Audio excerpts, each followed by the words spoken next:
Hi friends, ही guinea आमच्याकडे 8 दिवसासाठी राहायला आली होती सुट्टीला आणि आता तिला सोडवायला मी काल गेले होते तिच्या घरी.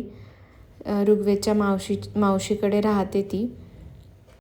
8 दिवस तिच्यासोबत खूप खेळलो, मजा मस्ती केली आणि आज तिला सोडवायचा दिवस आला होता. आई पुढे बसली होती कारण तिला भीती वाटते, ती खूप चावते, उड्या मारते म्हणून. पण हे पिल्लू बघा, मस्त तिचं ऑब्झर्वेशन चालू आहे बाहेर बघून आणि तिला खूप मजा वाटत होती. 4 व्हीलरमध्ये ती पहिल्यांदाच बसली असावी कदाचित. सो खेळली आणि मस्त माझ्या मांडीवर गोड झोपून गेली. मी थापडवत होते तिला, तर मग तिला काल तिच्या घरी सोडवलं. तिथेच मुक्काम केला मी आणि सकाळी एकटीच होते यायला. आई तिकडेच थांबली तिच्या बहिणीकडे, म्हणून PMTने आले. म्हणलं कशाला कॅबला एवढे 400 रुपये खर्च करायचे.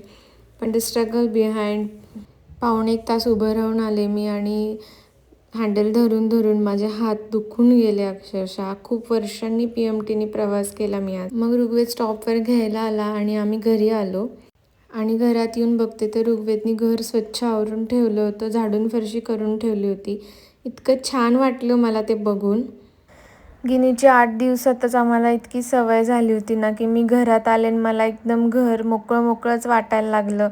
तिची ती बसण्याची जागा, तसं तर ऋग्वेदने आवरून ठेवलं होतं, तरी पण तिची ती बसण्याची जागा आणि तिचं ते बागडणं, खेळणं आणि इतकी पळायची, इतकी मजा मस्ती करायची ना गिनी, की आम्हाला इतकं मोकळं आणि ऋग्वेदला पण तसंच झालं. घर इतकं सुनं वाटायला लागलं आम्हाला. पण काय करणार ना आता.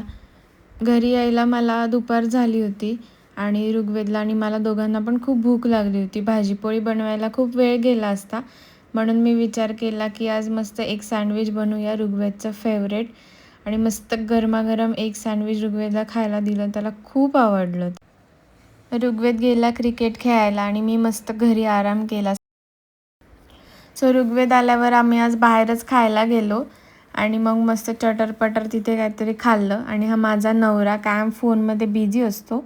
असा होता आमचा आजचा दिवस. तुम्हाला आजचा व्लॉग आवडला असेल तर लाईक करा आणि सबस्क्राईब करा.